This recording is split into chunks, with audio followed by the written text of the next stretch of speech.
Cerita ini memiliki dua versi teks dan audio. Silahkan pilih sesuai yang diinginkan, bisa dilihat di playlist.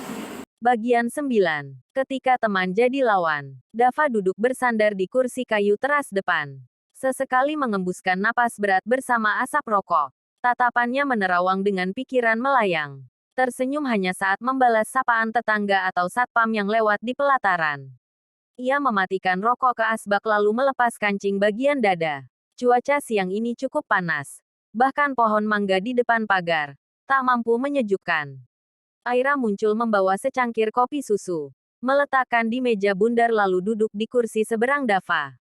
Kamu libur hari ini? Tanya Dava. Tadi pagi sudah minta izin sama Teh Vida. Dava mengangguk-angguk dan bingung ingin bertanya apa lagi. Keduanya terdiam dalam kecanggungan. Hanya helaan napas berat yang terdengar pertanda bahwa ada kegelisahan di hati juga pikiran mereka. Abang, Aira menarik napas. Ragu dan gugup saat ingin bicara. Kepala tertunduk dengan tangan memainkan ujung kerudung. Apa? Dava menoleh. Menangkap ada keresahan di wajah Aira. Hari ini, Aira boleh ke rumah Teh Vida.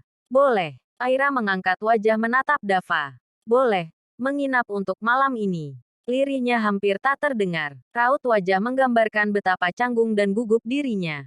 Dava mengernyit. Menginap. Maksudnya, Aira kembali menunduk. Menghela napas panjang sebelum berujar. Aira ingin menginap di rumah Teh Vida. Kenapa? Aira hanya ingin menenangkan diri sejenak. Bang. Menenangkan diri untuk apa? Aira kembali mengangkat wajah. Dan terlihat kabut tipis di netra hitamnya. Bibirnya bergetar ingin berucap. Tetapi hanya helaan napas sesak yang keluar. Aira. Suara Dava tercekat. Ia menarik napas panjang seraya mengusap wajah secara kasar. Ia tahu apa yang dirasakan istrinya sekarang. Sakit hati karena mengetahui sebuah fakta tentangnya. Namun, ia juga tidak tahu harus bagaimana. Karena memang itu kenyataannya. Abang, boleh. Ya. Aira kembali memohon. Tidak. Jawab tegas Dava. Rumah kamu di sini. Ra. Nggak ada acara menginap di rumah orang lain. Aira hanya ingin menenangkan diri. Bang. Sahut Aira cepat. Lagi pula. Teh Vida bukan orang lain. Dia keluarga Aira meski bukan kandung. Setetes air jatuh dari sudut mata. Cepat-cepat Aira mengusapnya dan memalingkan wajah. Dava beranjak dari kursi dan menghampiri. Kemudian berdiri dengan bertumpu lutut tepat di hadapan Aira. Tatapan keduanya bertemu. Terlihat keterkejutan di wajah Aira. Tangan Dava terulur menyentuh pipi Aira dan mengusapnya. Maaf. Hanya satu kata yang keluar dari bibir Dava. Namun, tatapannya mengisyaratkan bahwa banyak hal yang ingin ia ceritakan. Hanya saja, takut jika memperparah keadaan dan semakin membuat Aira terluka. Entah berapa lama mereka saling pandang dalam diam. Aira justru semakin terisak. Air mata tumpah membanjiri pipi. Dava mengusap dengan lembut. Entah mengapa.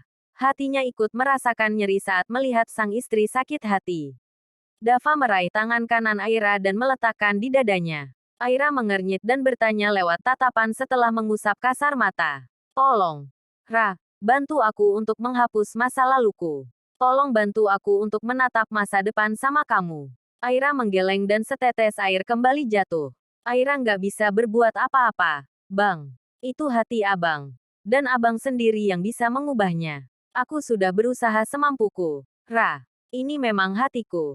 Tapi aku nggak bisa mengubah perasaan harus bagaimana. Andai bisa. Sudah sejak lama aku hilangkan nada dan menggantikan kamu. Lalu Aira harus bagaimana? Bang. Aira juga nggak bisa berbuat apa-apa. Bantu aku. Ra. Dava menarik napas panjang. Bantu aku dengan cara. Tetaplah bersamaku. Jangan pernah tinggalkan aku. Ra. Aku butuh kamu. Butuh untuk apa? Bang. Untuk melayani kebutuhan abang. Iya. Entah dapat keberanian dari mana Aira mampu mengatakan itu. Hingga membuat Dava bergeming sesaat. Aku akan berusaha untuk mencintaimu. Ra. Percayalah. Aku janji. Dava kembali mengusap pipi Aira yang telah basah lagi. Andai perasaan dapat diatur sendiri, maka tidak akan ada yang namanya sakit hati. Karena kita pasti akan memilih membuka hati untuk orang yang benar-benar tulus mencintai. Bukan mengejar yang sama sekali belum pasti. Dava segera meluncur dan pergi dari rumah setelah mendapat kabar buruk dari Azriel. Makanan yang sudah disiapkan Aira bahkan belum disentuhnya. Karena ia lebih memilih segera pergi menuju apartemen Andreas di Jakarta Utara. Ada banyak pertanyaan di kepala, hingga membuatnya tak bisa berpikir ke arah mana pembicaraan Azriel tadi. Sekitar 1 jam, mobil BMW merah itu telah terparkir di lobi apartemen. Langkah lebarnya segera memasuki lift dan berjalan cepat ke apartemen milik Andreas. Akhirnya lo datang juga, bos. Seru Azriel saat membuka pintu. Ada apa sebenarnya? Tanya Dava langsung dan menatap serius Andreas yang duduk santai di sofa. Hai, Dav. Lo baca baik-baik ini. Andreas menyerahkan selembar kertas. Dava sempat mengernyit tetapi segera mengambil kertas tersebut. Kedua matanya melebar sempurna saat membaca fotokopi surat pernyataan penyerahan hak kepemilikan seluruh kedai yang telah ditandatangani di atas materai. Apa-apaan ini? Tanya Dava masih belum bisa mencerna maksud semuanya. Nah itu dia yang gue mau tanya ke lo, bos. Sahut Azriel dan berdiri di samping Dava. Kok lo nyerahin semua kedai ke Andreas? Maksudnya kayak gimana? Gue tanya ini maksudnya apa? Sentak Dava dan mulai tersulut emosi karena melihat tawa di wajah Andreas. Andreas meletakkan gelas jus anggur di meja lalu berdiri. Tersenyum dengan tangan dilipat di dada. Kalau kurang jelas, lo baca ulang dengan teliti. Lo jangan bikin gue emosi.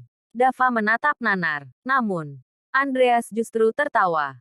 Sekarang lo jelasin maksud dari surat ini. Bentaknya dengan melempar kertas di wajah Andreas. Andreas berdecak. Masih dengan senyum yang sulit diartikan. Oke gue bakal jelasin sejelas-jelasnya. Kalau mulai sekarang, seluruh kedai adalah milik gue. Lo gak ada hak sama sekali atas kedai. Paham? Brengsek. Dava menarik kerah ke meja Andreas.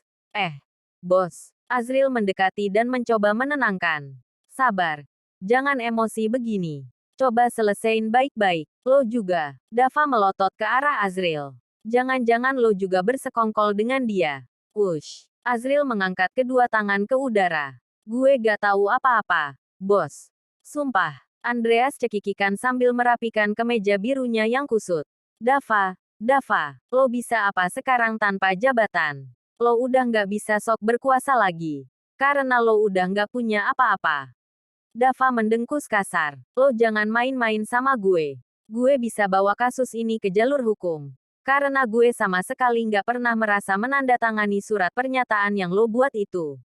Oh, ya, coba lo inget-inget semalam. Masa lupa kalau lo menandatangani surat pernyataan ini? Andreas menunjukkan tanda tangan di kertas pernyataan tersebut. Dava terbelalak saat mengingat kejadian semalam. Bajingan lo, Andres. Ia mendorong kasar dada Andreas hingga terjungkal di sofa. Sabar, bos, sabar. Azriel menarik tubuh Dava dan menahannya agar tidak melakukan tindakan lebih. Dava dengan usaha melepaskan diri. Menatap nyalang Andreas yang berusaha bangun dari sofa. Jadi semalam lo jebak gue. Lo sengaja bikin gue mabuk dan gak sadar. Agar lo bisa manfaatin buat dapetin tanda tangan gue. Iya, Andreas terbahak lalu hanya mengedikkan bahu. Bangsat. Dava mendorong tubuh Azriel lalu melayangkan tonjokan ke wajah Andreas. Sahabat macam apa lo yang tega nusuk sahabat sendiri? Satu pukulan kembali ia berikan.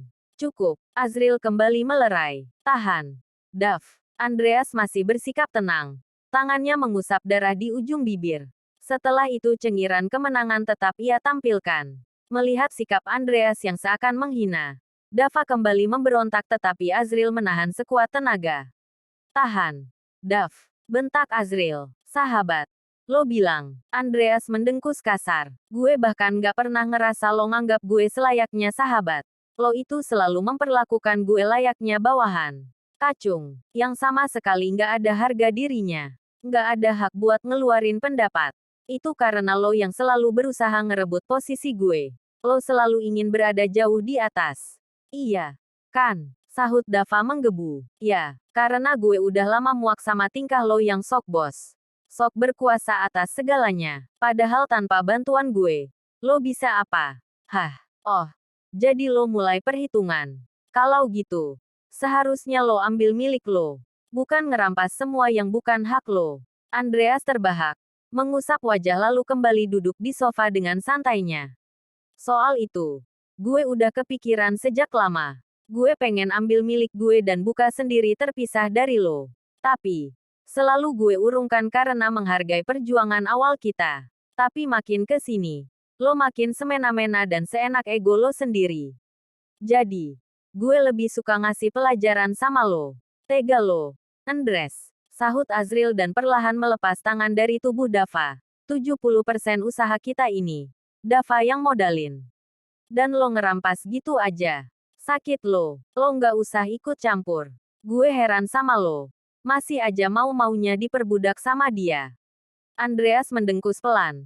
Kemudian mengambil surat pernyataan itu dari meja dan kembali berdiri dan memperlihatkan kepada Dava. Oh ya, surat ini udah lo tanda tangani di atas materai. Dengan pernyataan bahwa ini lo buat dalam keadaan sebenar-benarnya dan dalam akal pikiran yang sehat. Juga, ditandatangani oleh 2 orang saksi.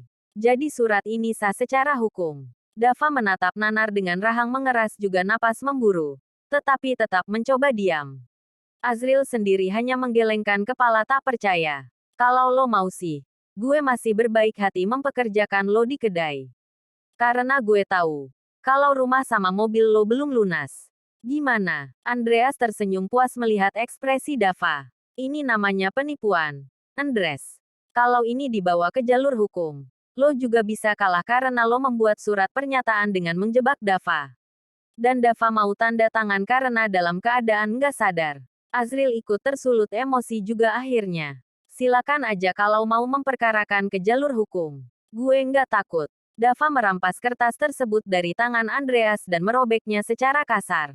Hal yang justru ditertawakan oleh Andreas. Ambil aja semuanya. Dava melempar potongan kertas ke wajah Andreas. Tenang aja. Gue nggak akan memperkarakan ke jalur hukum.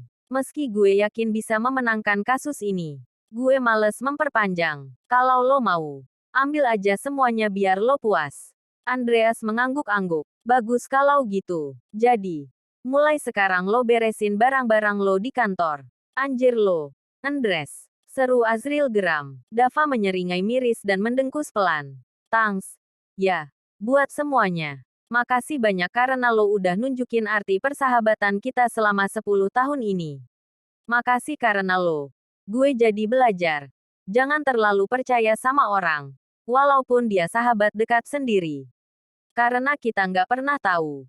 Mana kawan dan mana lawan. Dava mulai melangkah mundur dengan tatapan tajam ke arah Andreas yang masih bergeming. Satu yang perlu lo tahu. Gue nggak pernah takut buat kehilangan harta atau jabatan. Kalau sekarang gue harus kehilangan semuanya. Gue anggap ini adalah satu-satunya cara buat bayar sebuah kenyataan. Fakta siapa saja musuh dalam selimut gue. Sekali lagi thanks buat semuanya. Penekanan demi penekanan. Dava ucapkan. Lalu segera pergi dari apartemen Andreas. Brengsek lo, Andres. Puas lo sekarang. Hardik Azril lalu keluar mengikuti Dava. Entah kepada siapa kita harus menaruh kepercayaan. Karena pada kenyataannya, sahabat sendiri pun bisa menikam.